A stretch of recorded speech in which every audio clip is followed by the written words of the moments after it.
Now we will call the meeting to order, starting with the Pledge of Allegiance.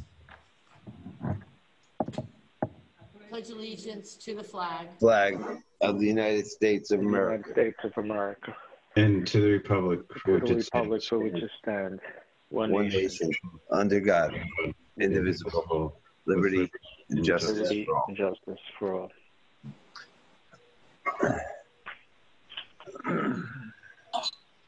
Roll call. Councilmember Brescher. Here. Councilmember Coyle. Here. Councilmember Deal. Here. Councilmember Gomez. Here. Councilmember Joshi. Present. Councilmember Patel. Here. Councilmember Freeman. Present. Adequate notice of this meeting, as required by the Open Public Meeting Act of 1975, has been provided by the annual notice sent to the Home News Tribune, the Star Ledger, and Sentinel News India Times on December 13, 2019, and posted in the lobby municipal complex on that same date.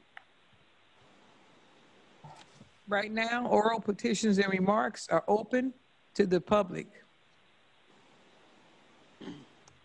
Remember, this is a work session. Anybody's online, you must speak now.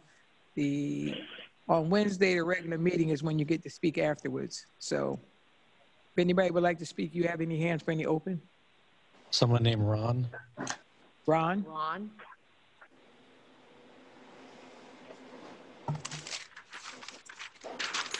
Ron? Can you hear me?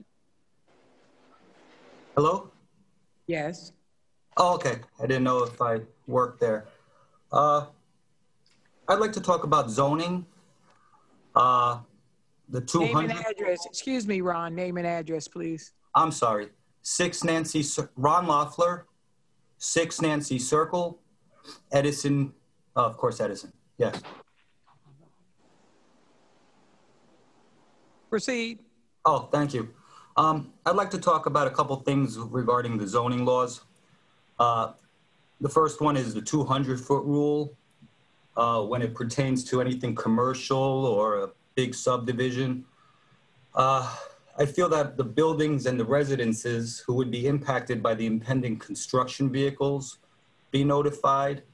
For instance, if they're building a warehouse at the end of a street, maybe the entire street should be notified. Similarly, Municipal Boulevard, if you guys had a 200-foot rule, only the animal shelter would be notified. Municipal Boulevard itself, so people know what's going on, not just certain, 200 feet that don't apply or wouldn't actually, share the information. The next one, light industrial, regarding zoning. Presently, the light industrial zoning codes allow for 50-foot setback, 80% lot coverage, and a 45 building height. But light industrial covers a lot of different things. A carpenter's workshop is considered light industrial. And also a warehouse with 29 tractor trailer bays is light industrial. But typically a carpenter's workshop wouldn't build a 150,000 square foot, 45-foot tall building where a warehouse would. So I think zoning has to pull back their standards of heights and lot coverage based on the specific type of light industrial that's going in somewhere, and people can obtain variances where needed.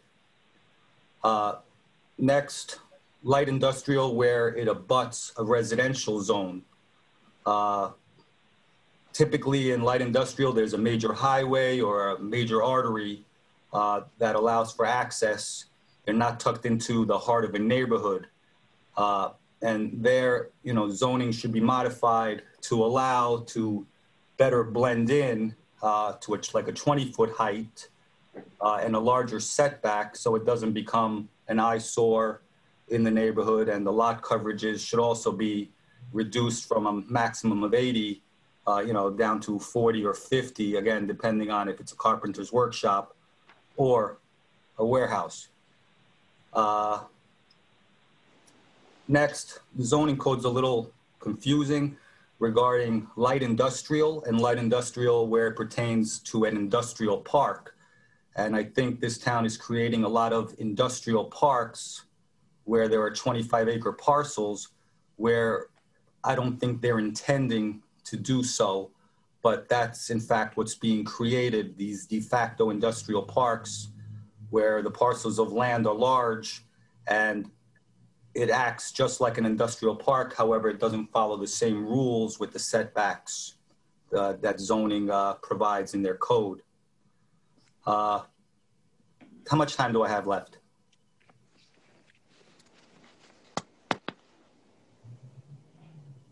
Okay. 2 minutes, 39 seconds to be exact. Thank you. Zoning where there is an environmental issue. We have a lot of those situations in Edison. We should, a lot of states have an E designation, environmental, that get attached to these, you know, whether it's residential or LI, these E designations for environmental should be attached to them. Also, we have a lot of open space possibilities in this town, and where we're interested perhaps in obtaining an open space, maybe put a suffix on the light industrial or wherever residential is of OS. So when something comes up in front of zoning, we're immediately aware that the OS or whatever suffix we put on it is something that we're interested in doing. And we can keep track of these parcels throughout town instead of being surprised should one of those situations arise. Lastly, I want to make the council zoning board aware that I'm speaking about the Glendale Silverlake area industrial park.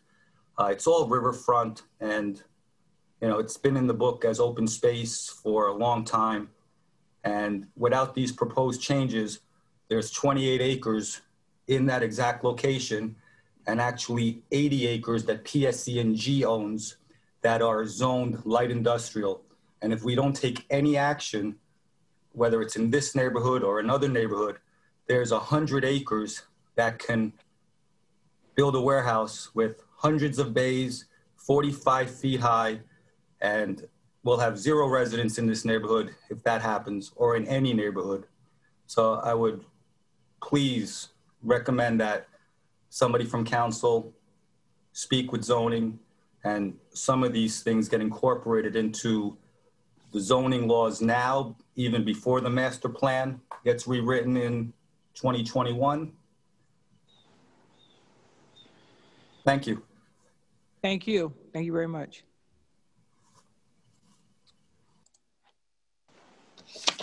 Maria Orchid.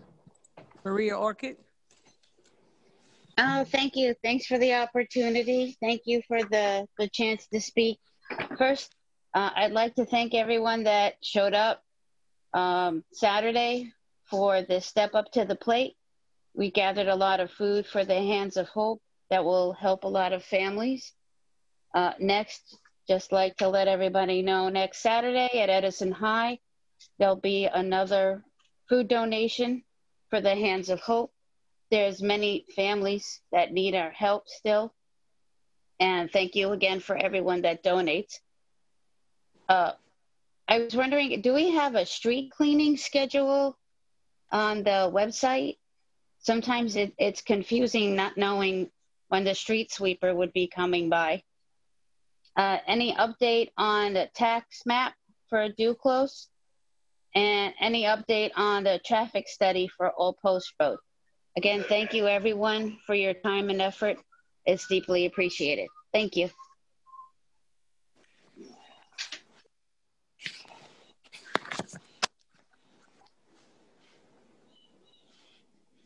Katie Duarte.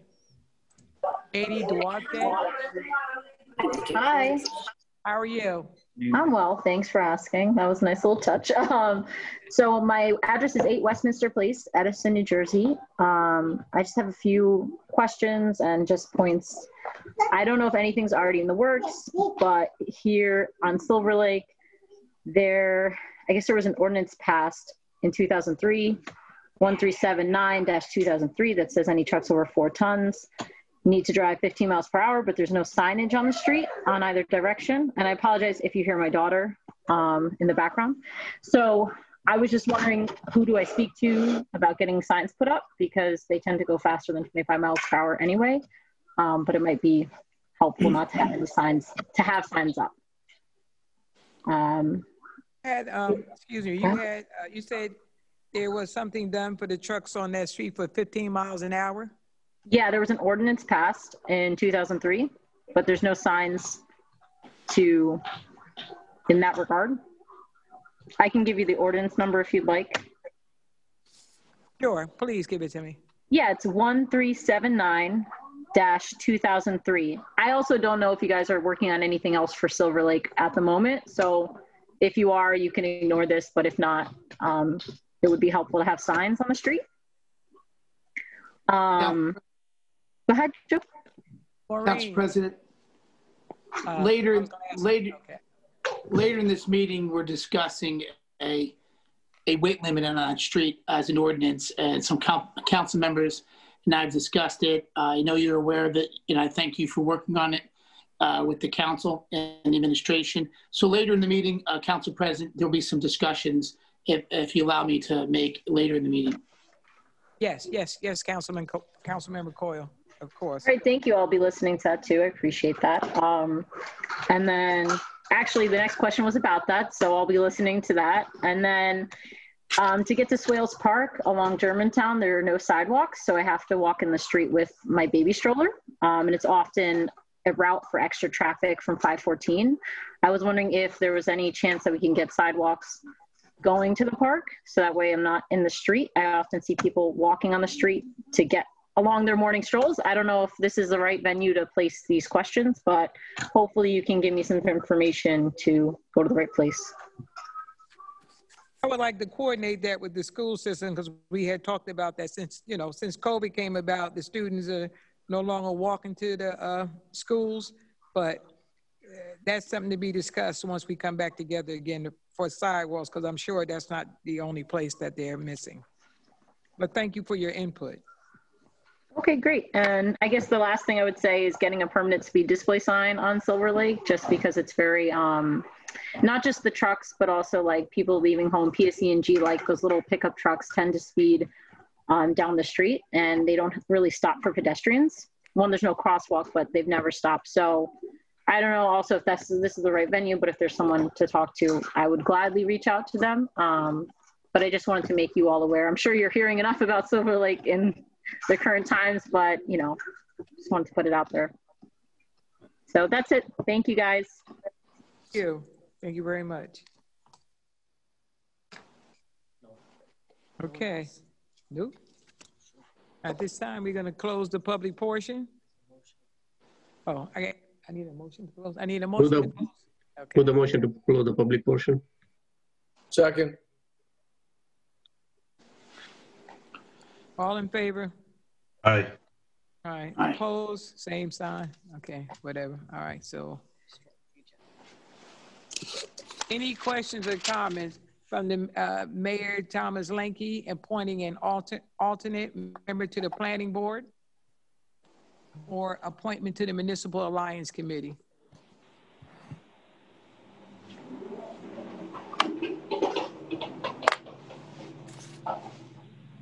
Okay, all right, moving right along. The review of the minutes. Any questions or comments from the combined meeting of June 24th, 2020 and the special meeting held of June 29th, 2020?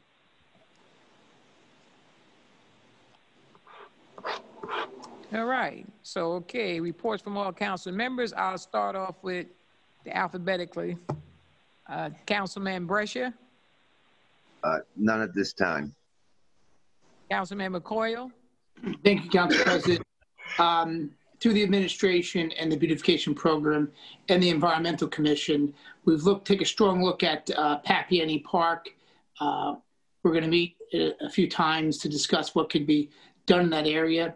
I want to thank the administration for a quick cleanup for the 9/11 memorial that happened there, and it came out really great and was a good celebration there for the memorial of 9/11 last week. Hopefully big plans for Papiani Park. We've also discussed Silverlake, the area there, Swales Park, and of course, another opportunity for Amboy Avenue. I thank the council for all the support and opportunity. And I didn't forget also, in the bottom town section, the Main Street area, there's a park there. I can't think of the name right now. Maybe Mr. Gomez can help me. But there's also a spot there we'll be revitalizing on a cosmetic level. So thank you for all your support. And with the Papiani Park, we've already discussed having a bathroom with an over edge. I discussed that with the engineers, and I also discussed that with the recreation department, to have a bathroom because of COVID and stuff like that. It's no longer feasible to go back and forth and have porta potties. It's better for us to be able to wash our hands at all times. The regular, and have places that's secure and that are clean. Next, Councilmember Deal. None at this time, Council President. Councilmember Josie. Not at this time. Councilmember Gomez. None at this time, Council President. Thank you. Councilmember Patil. None at this time. All right. I have not, at this time, I just wanted to say, I and a lot of other women are deeply saddened by the death of our Supreme Court Justice, notorious RBG, Ruth Bader Ginsburg. And as I read the bio and stuff, she's responsible for a lot of stuff that we just enjoy nowadays. And I wanted to discuss our 9/11 event. It was a success. I thank everyone for the event and everyone who came out and everyone who participated. We also had a POW-MIA ceremony this week, and that was beautiful, and it was done well. And for our veterans, because we always got to remember our veterans, because as you think of 9/11, you also think of our veterans. Our veterans are from, we got to also remember the ones not from World War I, II, and we got to also think about the other ones that are from the Vietnam War, the Korean War, and the Gulf War. We have to salute all our veterans and everyone who takes part in keeping our freedom for us. Council President? Yes. I'm not sure if you were finished with points of light. No, I was going to say one other thing. Oh, go for it. Okay. Also, I would like, people are having very hard times. So as Maria Orchard stated, at Edison High from 12 to 4 this Saturday, us that are blessed to have a little more than others, it would be well appreciated for us to donate to the lesser people of us. Thank you. All right, Councilmember Josie. I also want to add in that we had our 9/11 ceremony, and it was the 19th year. It was terrific to see everyone come out for the 19th anniversary of 9/11, and it just goes to show that we made a commitment that we would never forget, and the fact that so many people did come out and we held our ceremony was the right thing to do. We will never forget. We're doing our responsibilities as Americans, and we're doing justice to our country by never forgetting and always remembering what happened on the day. And second, I want to point out that I guess it's unique for me to say this during Points of Light, but I've seen more civic engagement right now in the last couple of weeks, honestly, in the last year and a half than I ever have in Edison Township. And it's wonderful and it's heartwarming to see it sitting on this side. The residents of Silverlake right now went out. They're very organized, but just to see the civic engagement that they're doing, they're very organized. They're going about, and I just want to recognize that they're doing a terrific job in terms of organization. And it's something to be said about our society right now, because we are, as someone else had pointed out on Facebook, the town is woke, and we're doing our part as citizens to take part in its process. So I encourage everyone to, no matter what the issue is, democracy only works when people take part in its process. Once you let it go, it stops working for you. So I encourage everyone to keep doing, not just that issue, but for any issue, if you feel passionate about something, stay engaged. That's all. Thank you. And I also like the people know that the planning board meeting and the zoning, those are the places, the planning board is where you go to get most of your answers when it comes to Silverlake and 41 Glendale. And I noticed that people are getting together and they're fighting that cause. And they have a lot of enthusiasm like the people had with the Suez. Okay, now we're from ask any comments or questions, any comments or questions from the Department of Finance, 9A through C. Any questions, any comments or questions? What, 9A through C? All right. Number 10, from the Department of Law, 10A. Council All right. President, Yes. I'd like to ask our attorney, is that for the labor issues, I guess, that we have that, we recently were in the paper for? It is, Councilman. That's to address some of the work that's going to be needed to deal with some issues coming up in the police department. I guess, let me ask you, if at the end of the day, if the prosecutor's office makes an error that costs the township money, does the township have the ability to try and recoup funds from the prosecutor's office? It's an excellent question. The answer is not clear. It is certainly not a settled area of the law. There have been other issues where the courts have found that they were immune. It would really be almost akin to a malpractice suit. Yes, legal malpractice suit. And the courts have been slow to authorize those, but I think, I don't want to have too lengthy a discussion in public on this, but I think it's something certainly worth keeping, in front of us as we go forward, because it's, as you and I have discussed privately, what went on here, the fact that the town, the lion's share of the cost of this may fall on the town is just absurd. So it is, certainly, you asked me to take a look at it. I've done some preliminary research, but I think there's still more research to be done. And I don't know that it's something that we should be dismissing out of hand, despite whatever precedent there may be out there. All right. No, thank you. I just like to kind of keep that, on the burner. Absolutely. And we'll keep an eye on it.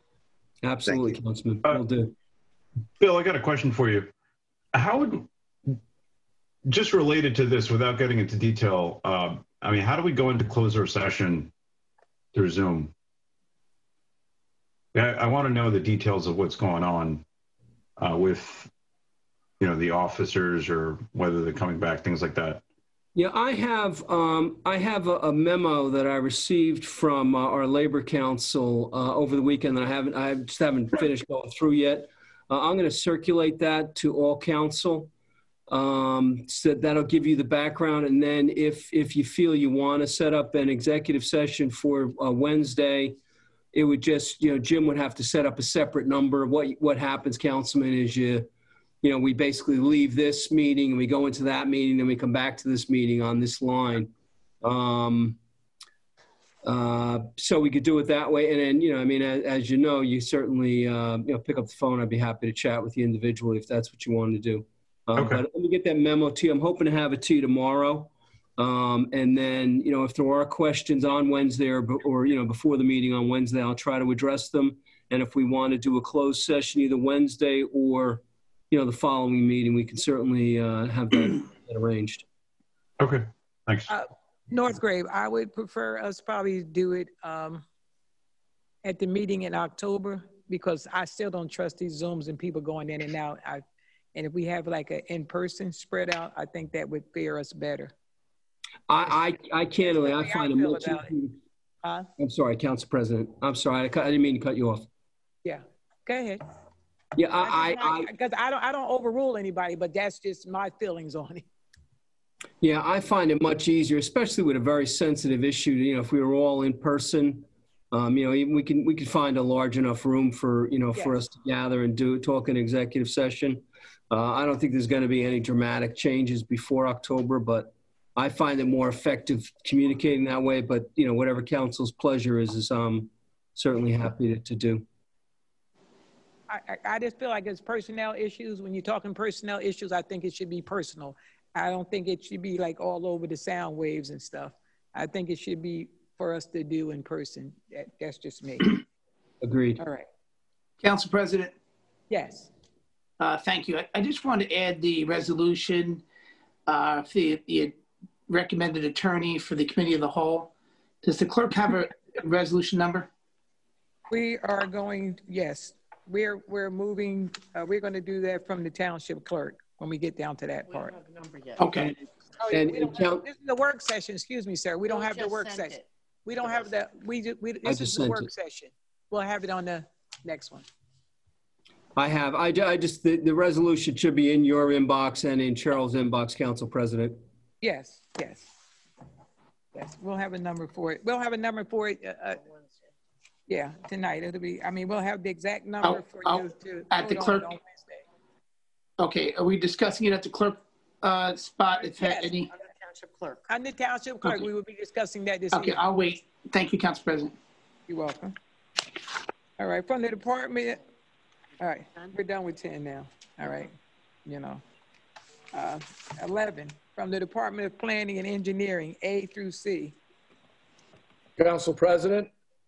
Yes, Councilmember Deal. Thank you. Item A, awarding a contract for public bid municipal aid program to Grove Avenue roadway improvements. And speaking with the engineer, I know that, you know, we're pretty pleased with the financing of this, and maybe that Maureen or Carl could give the public an update on sometimes these things work out better for you than other times, and this happens to be a win for us. So maybe we could elaborate on that a little bit. Yes, Councilman Deal, we received $527,200 from NJDOT, and our bids came in at $521,805.28. So we'll expend no municipal funds at all for this. Thank you, Council President. Welcome. That sounds real good, doesn't it, Councilmember Deal? All right, A. Anyone else with any comments? All right. Number 12, from the Department of Public Works, A through C. All right. Number 13, from the Department of Water and Sewer, 13A. All right. From the Department of Recreation, 14A. Council President? Yes, Councilmember Brescia. Yes. To the business administrator, these funds are reoccurring year after year, correct? Yes, they are. And they don't vary in how much each organization receives? No, it's the same funding model, I believe, since sometime in the 90s. Is that based upon, let's say, the number of youths each organization has? Joyce could probably answer that better. I believe at that time, yes, that was the methodology in the 90s, but I wouldn't think it would hold true today. Joyce, Joyce? Yes, I'm here. Recreation, Joyce. Yeah, recreation. Okay, you sound like you're in a container.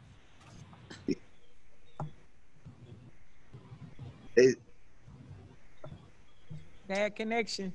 Go ahead. Yeah. Is there a way that we could, let's say, review that on how many participants they have?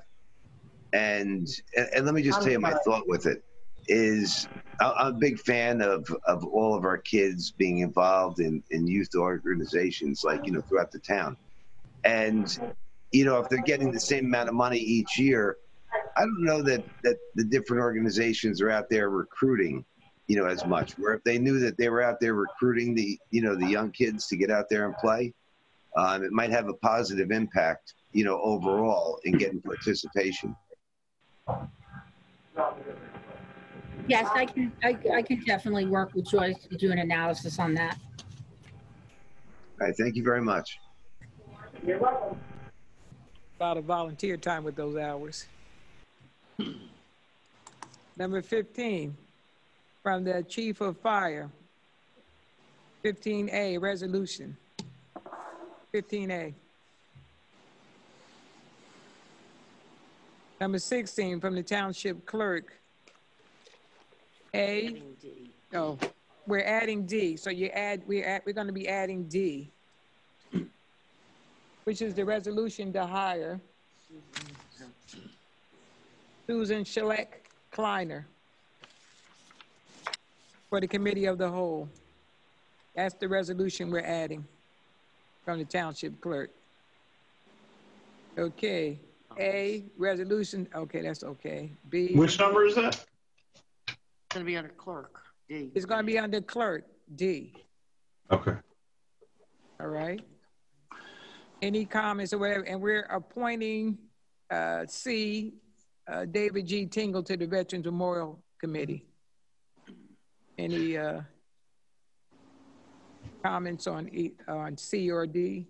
Yeah, just a comment on the attorney that we're hiring. I looked them up. I just want to point out and note. Him up? I'm sorry?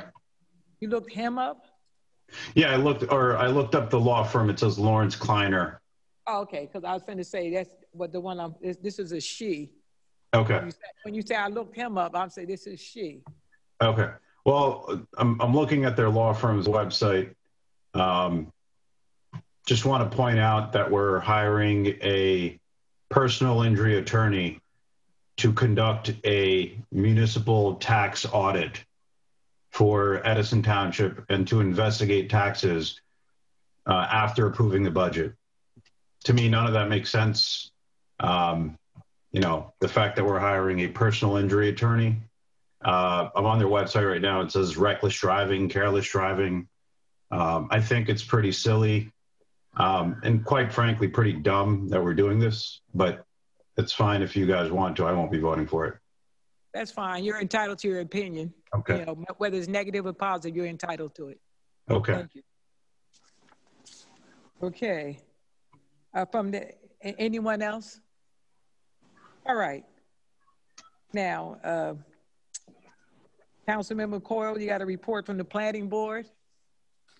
Council President, first I want to thank our chair of the Planning Board, who's been doing a great job making sure that the processes of residents getting on in an easy way has been much better. And I want to thank the administration and Jim DeVecchio for placing on the website directly how to click and get on a Zoom call, which is challenging for those who are not technically savvy. All of us have had our issues jumping on as beginners. So it's been a smooth process. People are getting on easier. I believe the Planning Board has made a decision that the application coming up for 41 Glendale is going to be held in a public setting at Middlesex County College. I cannot confirm that this second, but this is what I'm being told. Perhaps Maureen has to interrupt me. She can comment. But it'll be a large setting at Middlesex County College. Everyone can participate. They won't have to worry about getting on Zoom for such a large application and so much outcry in that community for that. On the last meeting we just had, we discussed several projects that were sent for a study. Close to 6 projects the council has put forth that was sent to the Planning Board.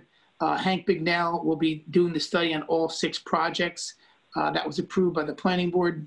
And also we discussed 401 Route 1, a Nissan, which was asking to remove a building, which was the former restaurant there, and add additional spaces. The application was postponed to October 18th for further discussion. At this time, I have nothing else to add. Just a reminder that the Glendale application will be October 5th. We are being told it will be held at Milson County College, and I will update as we get closer to that date. Thank you, Council President. You're welcome. We're unfinished business. We have the ordinance for final adoption. Ordinance 2082-220. The, authorizing the month-to-month lease. Any discussion? Any comments?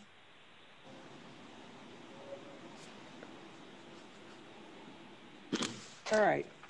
Discussion items. Anybody have any discussion items? I have one discussion items.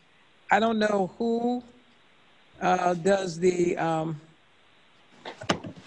orange bins around town. I don't know who does them, but people are putting like all kinds of, they have yellow papers around it, and people are putting all kind of garbage around it. And so I had a bunch of people complaining to me about those things in their neighborhood. They're creating like, I don't know, like making the neighborhood just look terrible.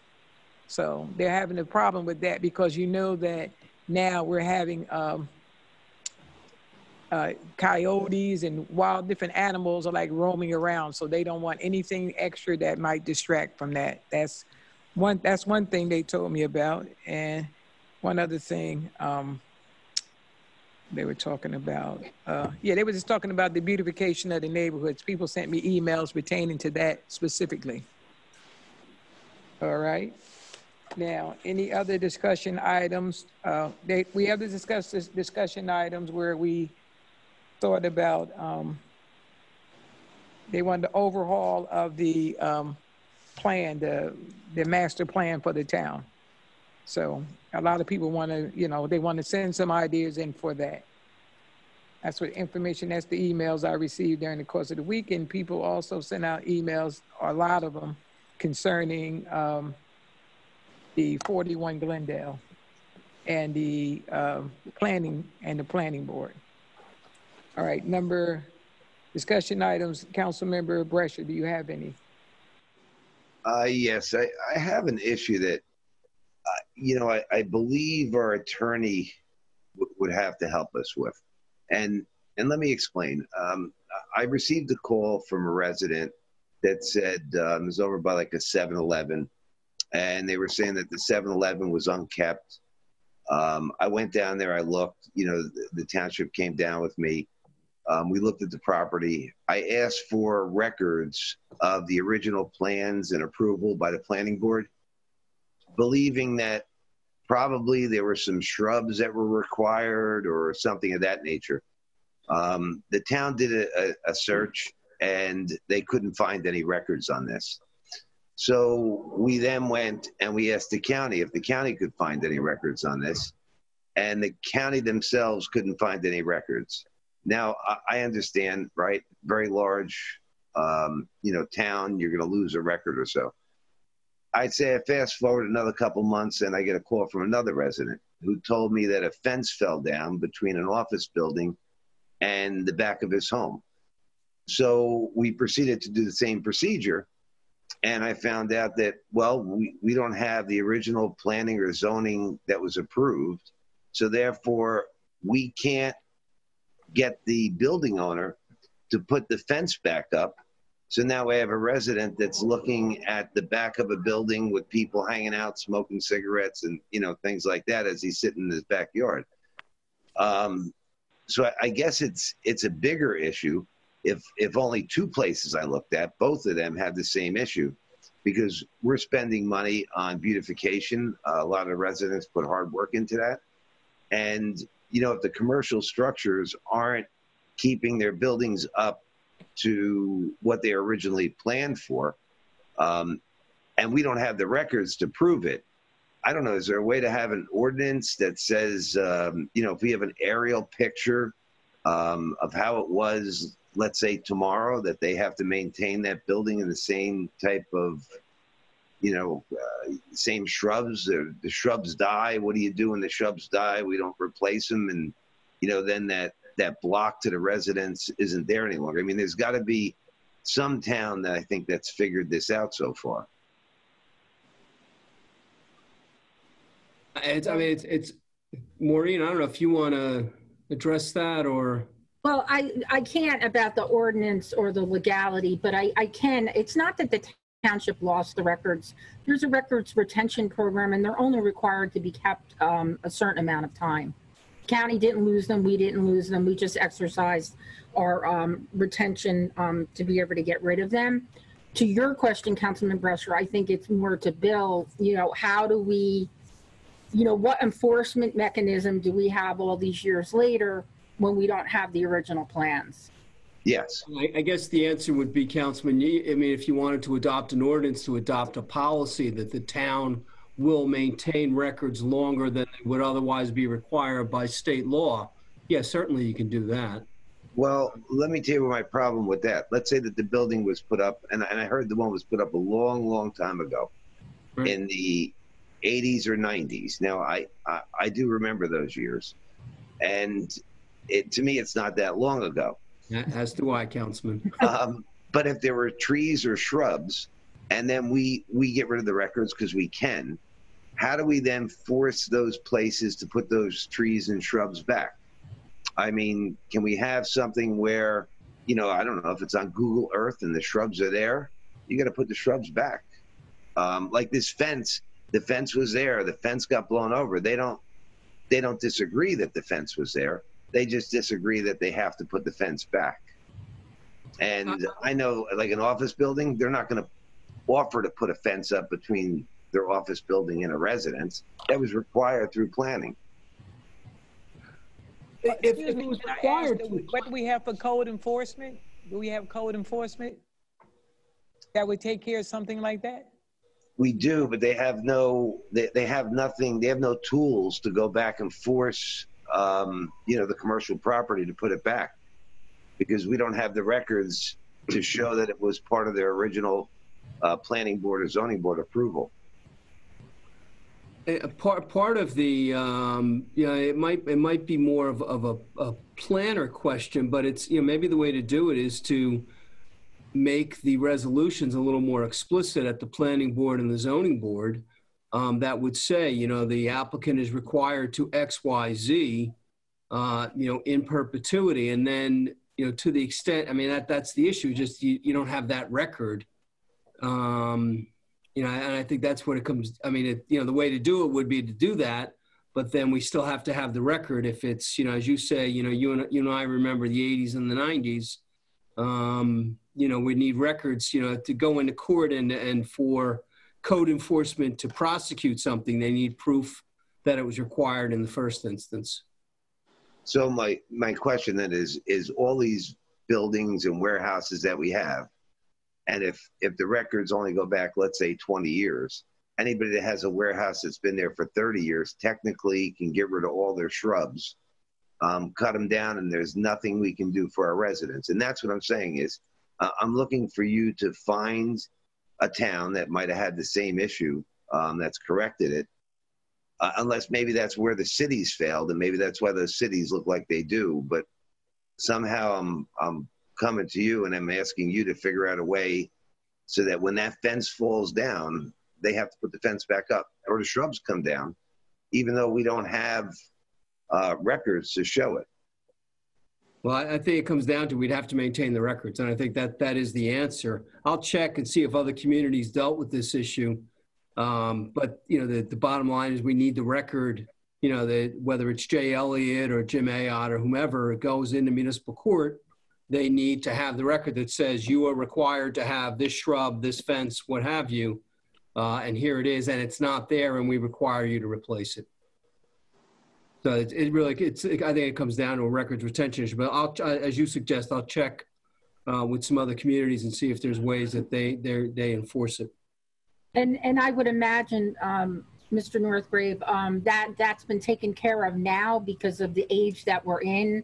resolutions and memorializations can be added right to the property record cards. I mean, going forward, I don't think it's going to be an issue at all, Councilman Brescher. It's just the past that we can't really deal with. Well, you know why? Now, I'll tell you what. In the past, is because I lived it. They had this thing called microfilm, and they used to have it at the libraries, and it was a way to save data in a way that didn't take up warehouses worth of space. But somehow, we don't do that.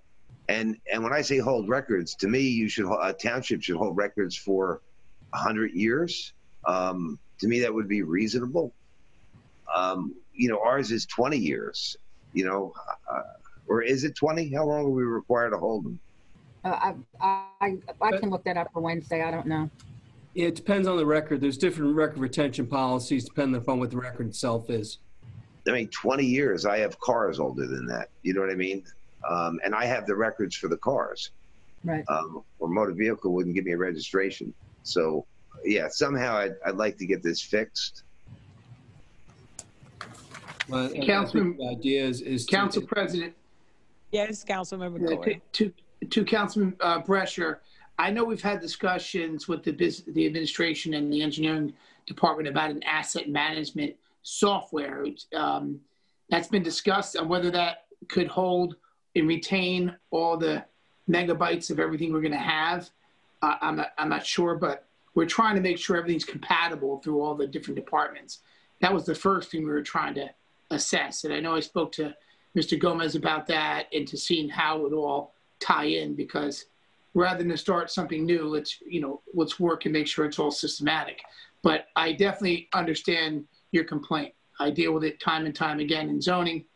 So I would hope that whatever we choose could have, moving forward, a utility and an asset management program of all approvals as well. Thank you. Is that all, Councilmember Brescher? That's all, Council President. Thank you. You're welcome. Councilmember Coyle. Thank you, Council President. I first want to thank you for expanding the Veterans Committee.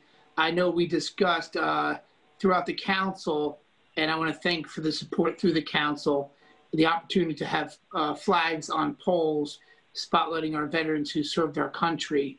It's important that this committee expands and finds the applicants and the information to assess that opportunity and putting their names on a flag like you see in other towns nearby. So great opportunity for all of us, and I think this council made the right move and looking into this. So I want to thank everybody's support on that. I had a question on Edmund Street. Maureen, I know we're going to have a meeting this week about Edmund Street. So I know one of the residents, if they do come on tonight, we are having a meeting through the DOT on Edmund Street and through the chief and seeing what can be done there. The interest is making it a one-way so that no trucks can come into that area. For those who are listening, Edmund Street is right near the Open Road Honda, and a lot of people mistake Edmund for 514. And with the new opportunity that could come our way with more warehouse, everybody's turning on the street before with the GPS misguidance. So through GPS being involved now, everybody's being misguided. So that's definitely something we're going to discuss, and I'm looking forward to that on Thursday with Mazer and our administration and the chief. I also wanted to mention, I had several complaints on 975 Amboy Avenue, and I received a letter from a neighboring person in Claire Barton. 979 Amboy Avenue was a former gas station and a mechanic repair shop. And I just want to know if Carl's there. I'm not sure who's available for engineering. But the problem we're having is that they removed the pumps, they removed the tanks, a lot of it's dirt. So they basically removed the entire front part of an approval that was in the past. And now they just expanded their mechanic shop, and it's becoming, the complaint I'm getting, it's becoming to look like a used car dealership. And I'm asking the engineering, is that something they're allowed to do without approvals? I'm going to have to look at it. What was it, 975 or 979? 979 Amboy Avenue. It was a pre-existing gas station with a mechanic repair shop.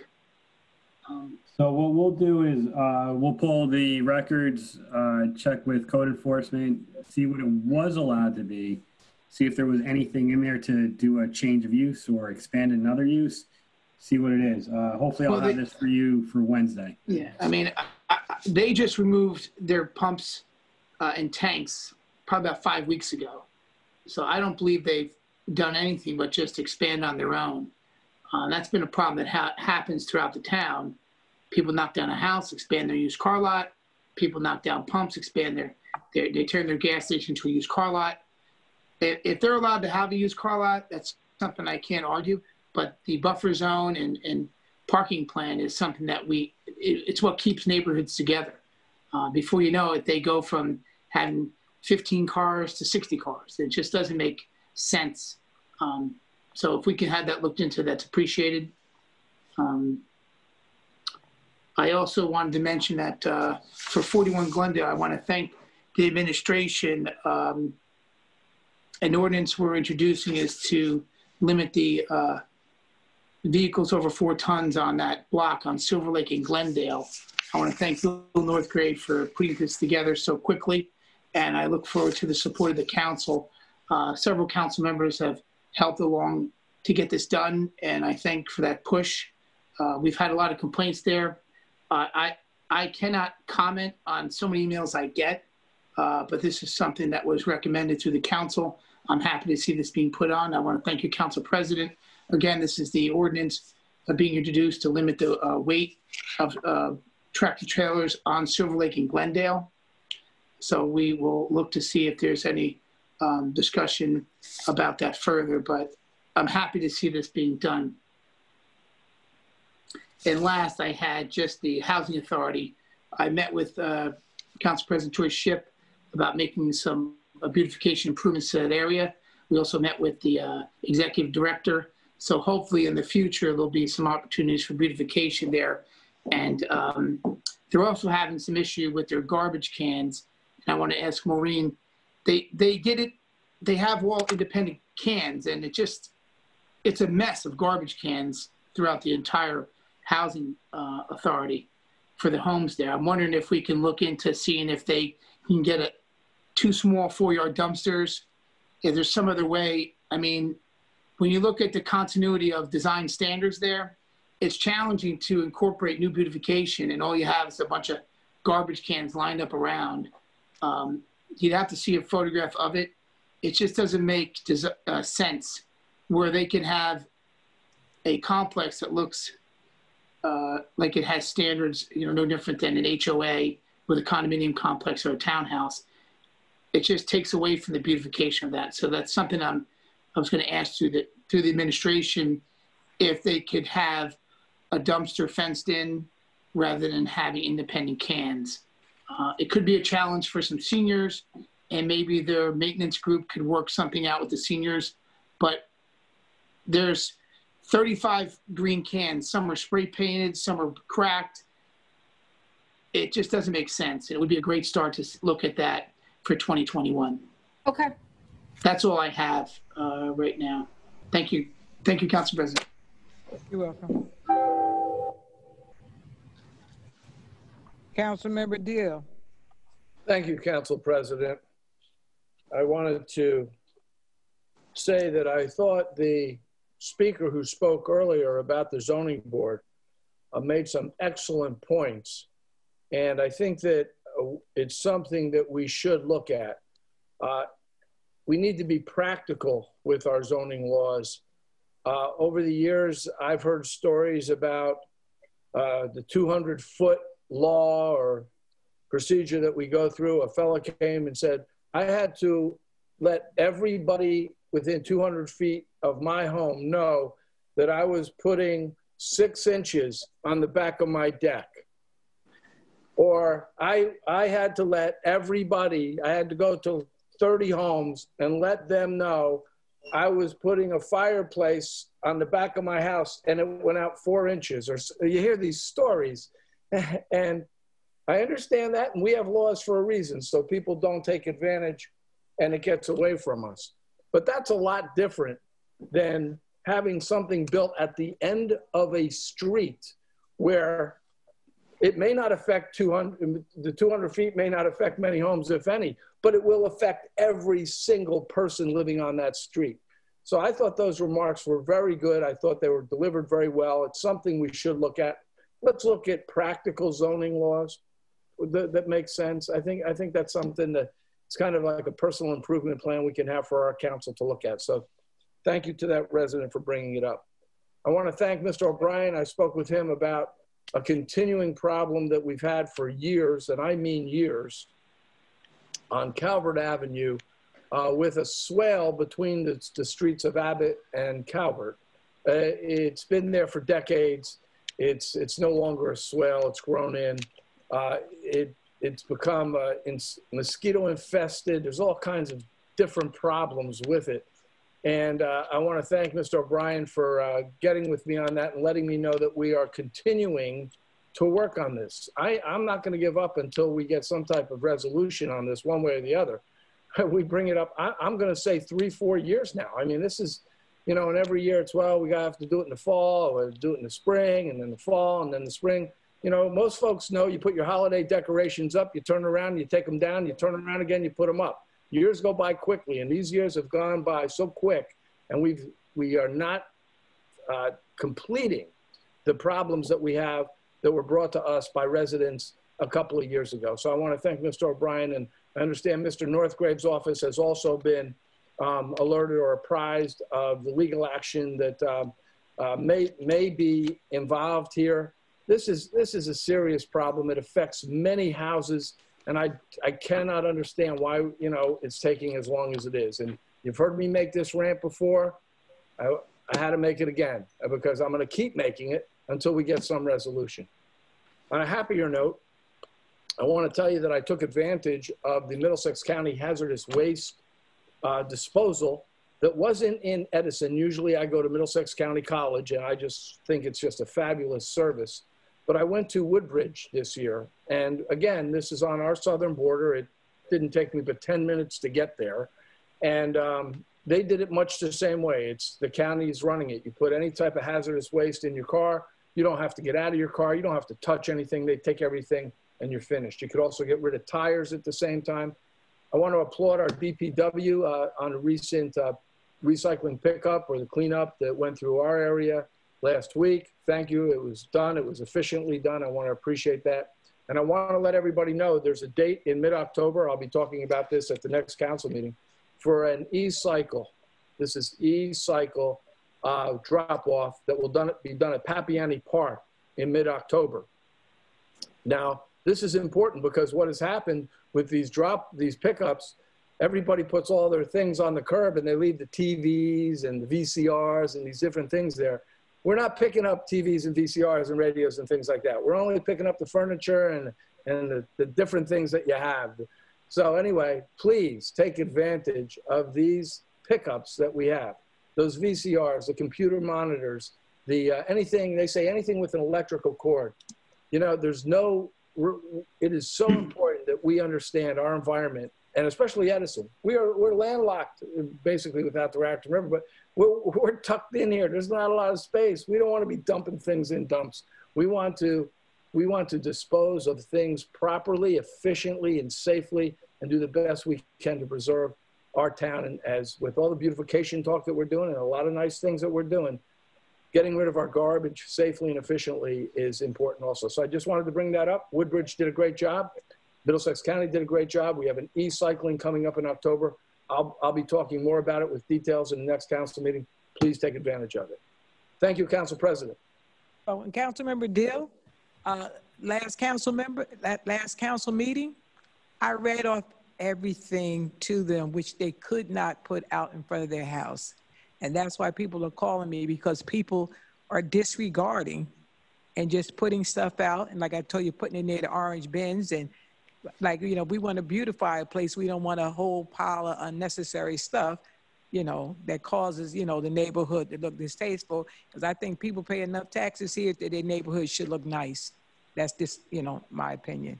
Absolutely. And Council President, I think we have to do what we can to educate our residents because, you know, you have a resident, they really don't fully understand that they can't take that old tube TV and put it out on the curb. And they don't really put it in the street, they put it on the grass.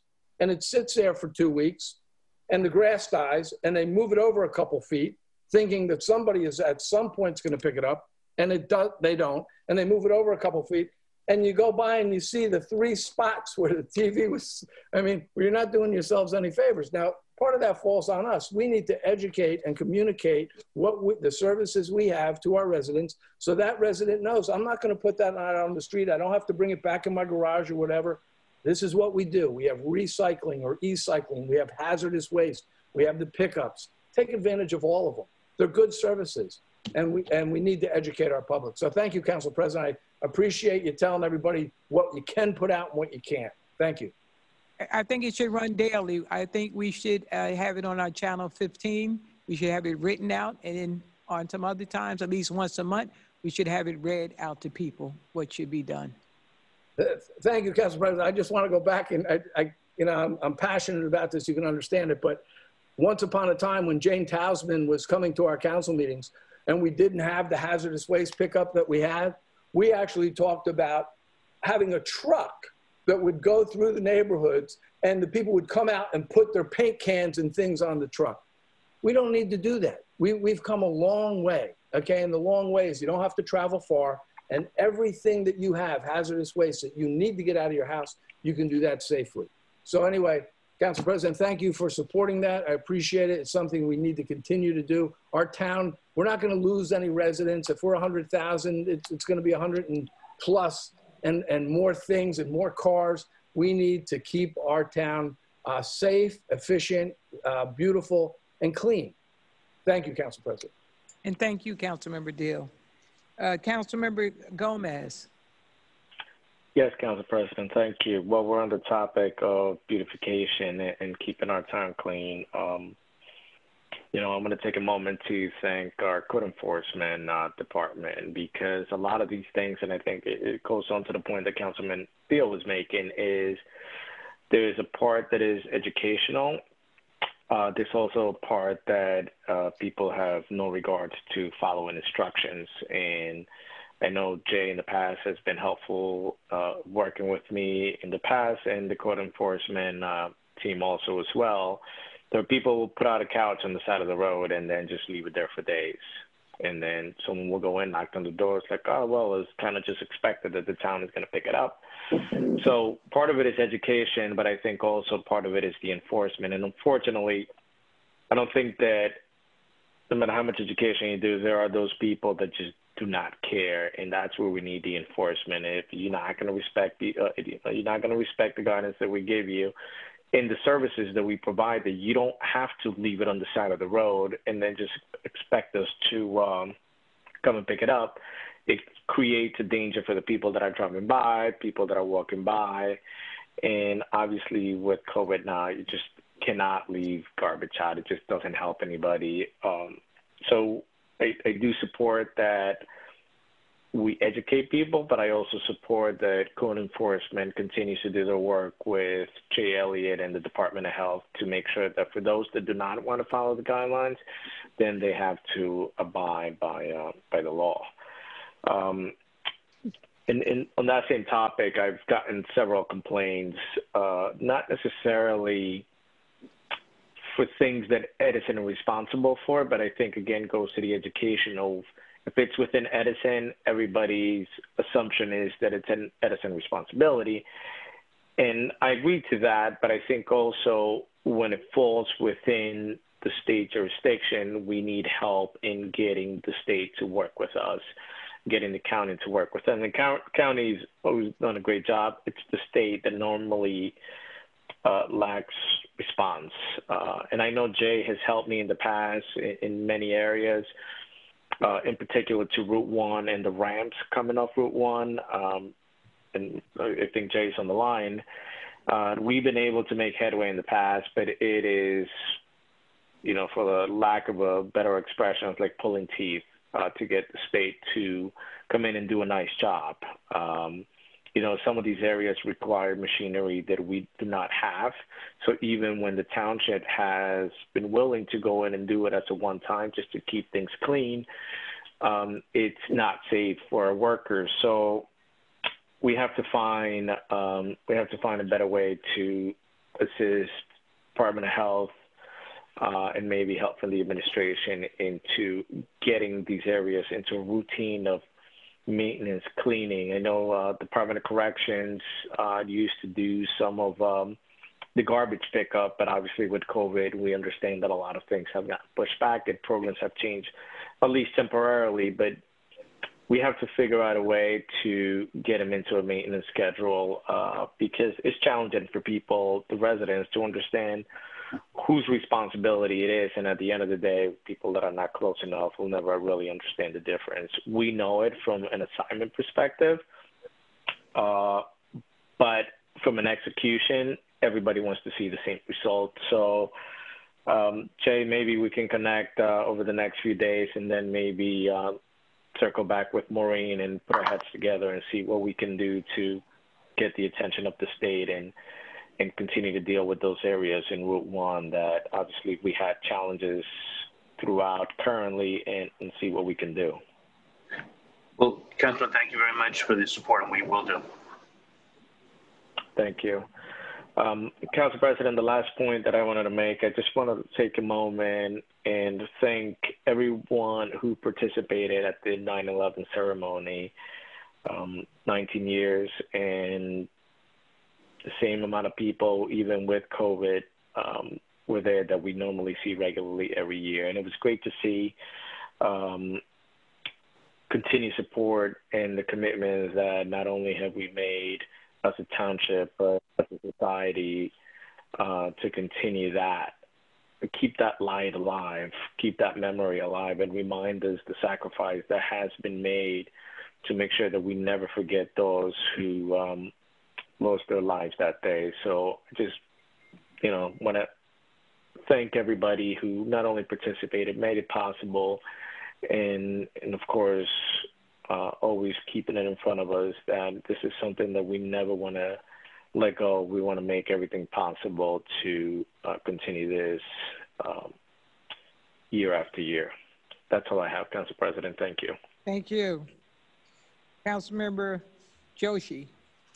Yes, a few things related to enforcement, and because Councilman Gomez started with Route 1, I'll start there. I noticed right in front of Skylark, right off of Route 1, the grass is like 3.5, almost 4 feet high.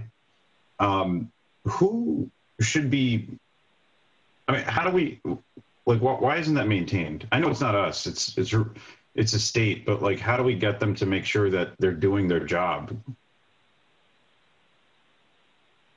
Councilman, I'll reach out to them. They, as Councilman Gomez said, they are very slow to respond sometimes, but we do have contact with the state, and we'll take a look not just at that area, but we'll take a ride up and down Route 1, so we're not just doing one intersection, and see what areas are lacking, and we'll reach out to them tomorrow. Okay, yeah, I just wanted to point out that one. And then I have a question for engineering. I've brought up Cedar Street a number of times now. I think this is month 3 that I'm bringing this up. The utility company came, ripped up the street, and they left, like I pointed out last meeting, I believe, or the meeting before that.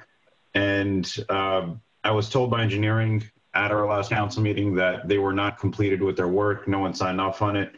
I don't think that's accurate because no one's there anymore, and that street is completely ripped up. It looks like you're driving through a war-torn zone.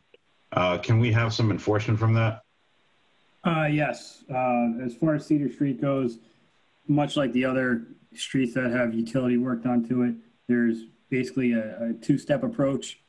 First step is getting the utilities in and taking care of whatever needs to be upgraded. In this case, it was the mains, laterals, that type of stuff. Then in about 2 months or so after the trenches settle, everything comes back in to mill and pave the roadway, get it back to brand new road status. We'll be meeting with, the various utility companies in the next week to 2 weeks to go over a bunch of different locations on limits of restoration. Okay. Does that also include Stony Road? I could check that for you. Okay. I don't have it with me.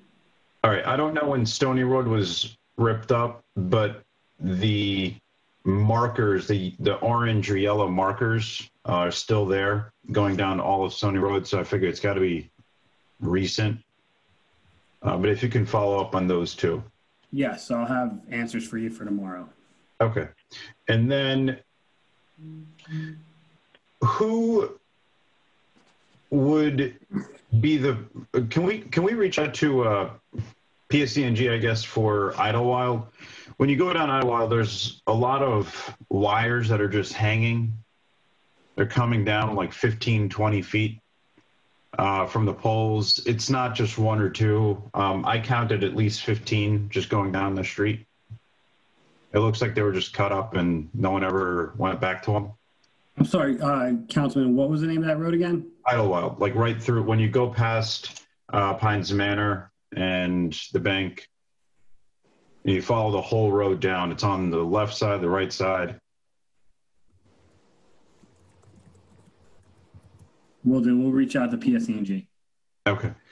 And last, who is responsible for enforcing the Care 1 8-foot fence that they were supposed to put up? The residents pointed out to me that they have yet to get a fence put up by Care 1.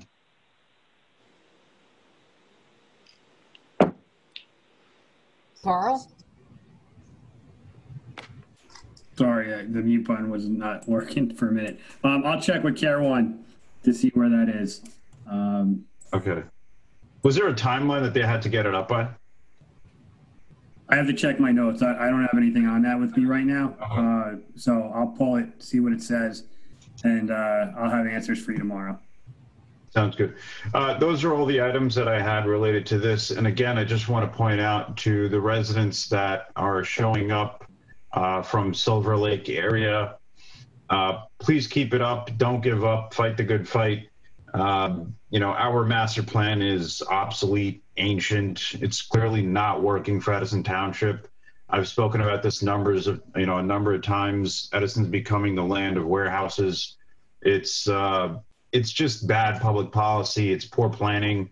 But you know, it's residents like yourself, as well as what, you know, the whole neighborhood did with Care 1 putting up that opposition that gets us to a point where we can get our town right on a good track. So keep it up, and I support you guys 100%. It's a terrible project, and I spoke to our attorney as well as a planning board attorney who, you know, let us know that the council is allowed to comment on it. So I'm comfortable commenting on it. It's a terrible project. I don't like it at all. It's a disaster. Doesn't belong there. And that's how I feel. Council President? Yes, Council. Yes, Northgrave. Yeah, just to amplify a little bit on the Council Vice President, there is nothing that prevents you from doing so. My advice is to not do it anyway, because it will, I think, lead to a lawsuit. And if you do so, please do so as a citizen. Councilman Coyle is on the planning board. He will make his views known, but I would encourage everyone to let the process play out. So I just want to, I'm certainly not contradicting the Council Vice President. I just want to amplify just a touch as to what, what I was, my view in that of the planning board council. So thank you, Council President. Before I go to Councilmember Patil, I just wanted to, I have friends who work for the state, and not making excuses for them, but they get a 10-day furlough during the course of the month. So if they're having problems, that could be some of the reasons why. Not making excuses, but that makes a difference when you have to be on furlough 10 days out of the month. All right, Councilmember Patil. Thank you, Council President. Two things. Question for Carl. I brought this probably a few times on the road opening permit. Council Vice President just spoke about it, especially for the utility companies. But my thing is around the new houses that are impacted, as well as the commercial properties. We know that the utility companies or any other the entities, they come and they rip the road. They do apply for the road opening permit. And again, this was a special request to review our bond amount so that we hold them accountable and they're aware, as per our ordinance, they need to restore the road to the original condition. And we don't hold back on the COs of the homeowners or the businesses, because again, they are the two different entities, though they are working together. Again, we spoke last week. You assured me that you are working on changing some internal processes to take care of that, and we don't need any ordinance change. Correct, Councilman. At this time, that's what it looks like. We reviewed the ordinance, went through it. Everything is tied back to the contractor that works on the pulling the utilities. They need the proper insurance in place. They need to make sure that they call for the right inspections to get done. That's all tied to the contractor that's performing the work. So at this time, it doesn't look like we need to change the ordinance. So we're going to review the process on the intake as it's coming in. And if we have to modify the intake process, we will. And if we have to educate the people that are putting in for these applications that are strictly for utility connections, for house upgrades and homeowner upgrades, that's what we're looking at for this aspect. Thank you. And question, Maureen, again, this might go with the process on with the PSAG on request for the new fixture or the new pole. Changing the light bulb seems to be streamlined. They did take care of few situations, earlier than expected, but especially replacing the fixture probably takes months and months. Is there a way that we can set up some internal process, especially I think within the town, our captain has to go and review and approve the request. If we can put some sort of a timeline on that, a week or something, that would really, really help to speed up this work. Council President, when Mr. Patil is done, I'd like to add. Go ahead, Councilman. Go ahead. Councilmember Coyle, I was waiting for you. Hey, Council President, I'm not into his comments. I just want to add, I have two questions. First, one is to Mr. Northgrave. I'll warm him up and I'll go to something else. But I was trying to ask Mr. Northgrave the responsibilities of our professional engineers at the planning board, Hank McDowell and Charlie Carley. I'd like to get into detail of what their role is to the public and to the planning board. But before I go to that, I'd like to discuss a letter I received from the Edison Township Open Space Advisory Committee on September 12th from Walter Stoschel. To the clerk, have you received this letter as well? Has all council received this letter or just the member of the planning board? We did receive. I did receive. Okay. I just want to enlighten just a part of the paragraph there is that this property at 41 Glendale are listed as potential open space acquisition in 2018 open space plan, which was adopted by the planning board as an element to the master plan. Both the 2018 open space plan and the 2003 master plan call for preservation of the waterfront along Raritan River. It also discusses the former Lehigh Valley Railroad Raritan branch, which deadheads into the property as identified in one of these exhibits here. So I just wanted to discuss that. I don't need to go into discussion, but I want to just make sure for record, other council people are aware of this letter. I'm certain Mr. Stoschel will come to the planning board and discuss his purpose behind the letter and what his intentions are. But I just wanted to make sure we were aware of it, and that was done. But going back to And it's unfortunate, as a member of the planning board, I can't have an opinion, nor could I rally the community for this project, for or against. But I'm thankful that people understand that. And at the meeting, people can bring up suggestions and I can ask questions at that time. But if Mr. Northgrave can discuss with us and people listening, what is the role of the professional planner and engineer?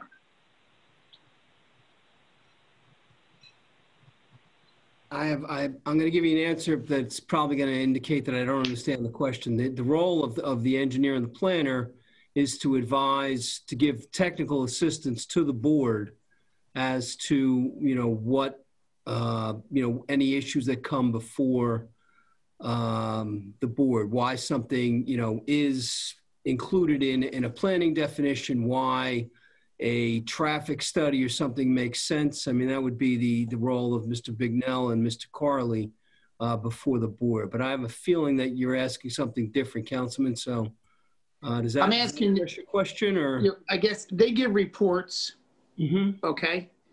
And we all receive a report.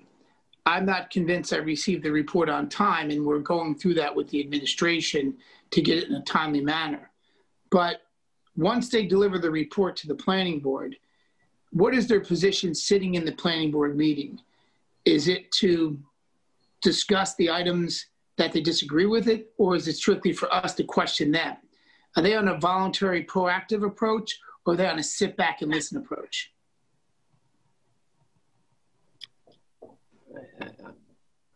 I'm not sure.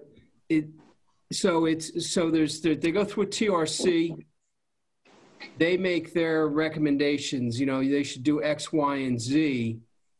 I don't do land use work, so it's I don't know. I mean, Mr. Rubin might be in a better position to address that question for you, but I think it's going to depend on the professional. If there's a question comes up, some professionals are going to hop in and say, hey, listen, I think it's this.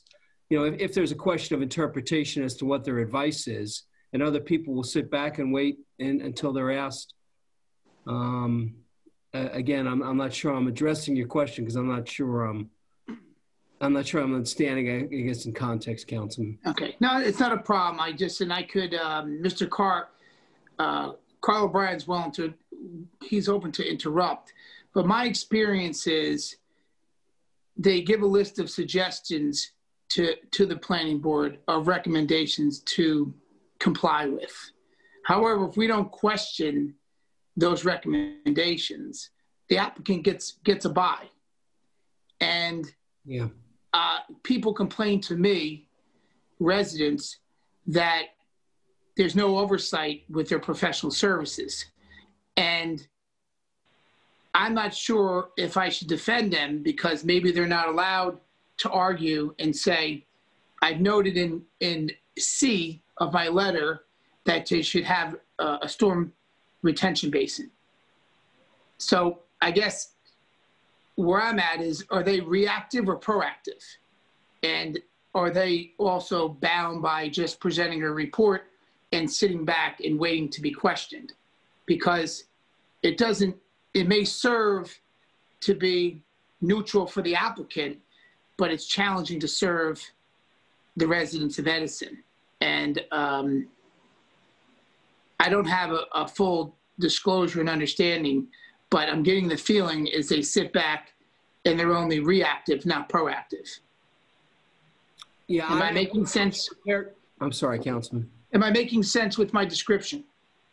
Yeah, if I'm understanding it, I would imagine, again, I won't hold myself out as an expert in land use, but the role of the engineer or the planner is to review the plans that are presented to them in the application, prepare their report and give it to the planning board. And then for the most part, yeah, I mean, unless there's a question as to what the report actually says, then, I think they should assume that the board members have read it, understood what they're saying, and are reacting and approving or disapproving an application based on the recommendation of the professionals. So I guess the answer to your question, I would guess, is they're more reactive. They will react to the board if and as questioned. Okay, and that's where I was trying to solve some of the complaints, because if they recommend 25 parking stalls and the applicant only has 20, they're not going to proactively make that statement. It's in the report. So I'm just trying to find an even ground to explain to residents that that's not their job. But I'm also certain.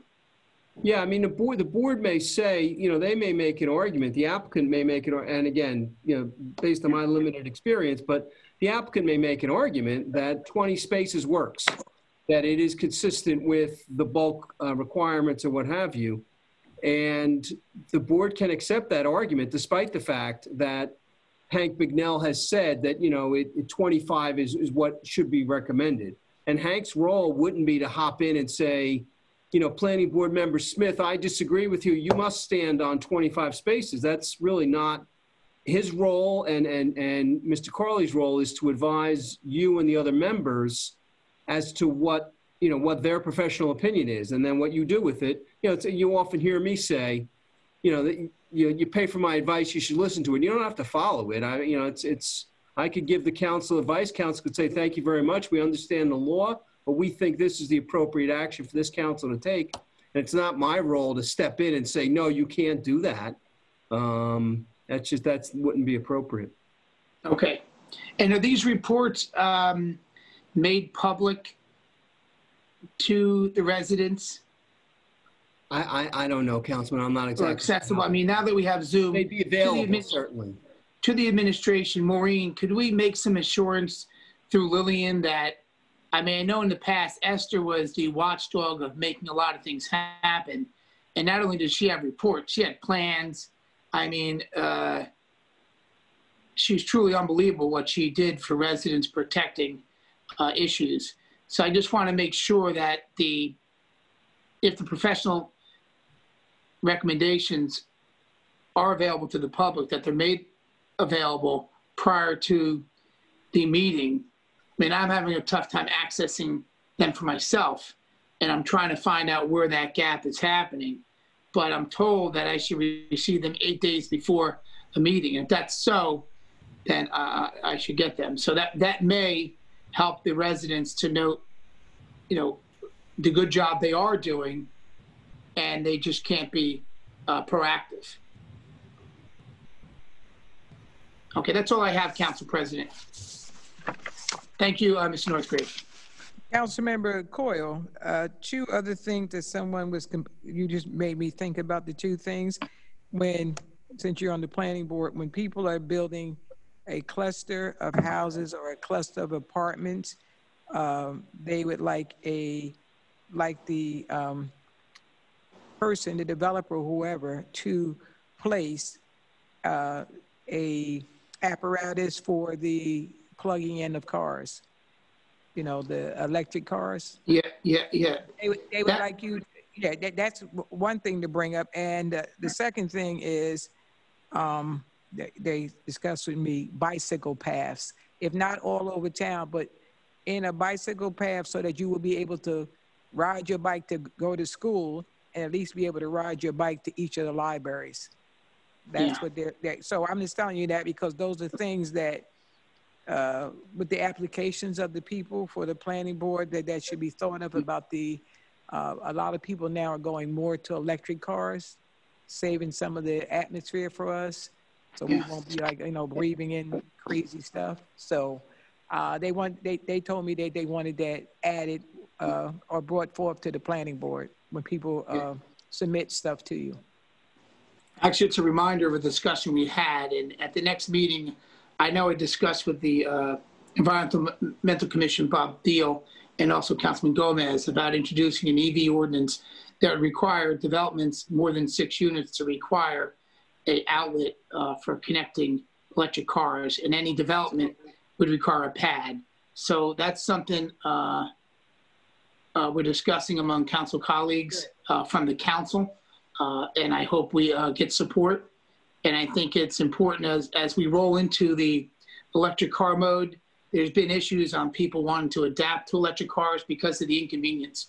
So as new homes are being built, I mean, this is a very small cost for a developer building a new home, can install the accessible outlet from the house to the garage or to a curbside. I also reached out to a large development. Mr. Gomez asked me what the cost would be, and it's minimal, $5,000 to create a pad station. So it was reasonable, and I think it's definitely something they can pack into their cost. And then one last question Mr. Gomez asked, is the cost being passed on to the HOA condominium residents, and it was minimal. The electric charging was minimal. So they didn't seem to have a problem with it at all and felt it was actually something some developers are already doing it just as an added value. So I thought council people had some great questions, but I'm going to circulate it around again, and hopefully we can consider it at the next meeting through your direction, Council President. Absolutely. Thank you very much, Councilman Coyle. Yep. All right. At this time, can I get a motion for it to adjourn? Motion to adjourn. Second. Second? Okay. All in favor? Aye. Aye. All right, good night.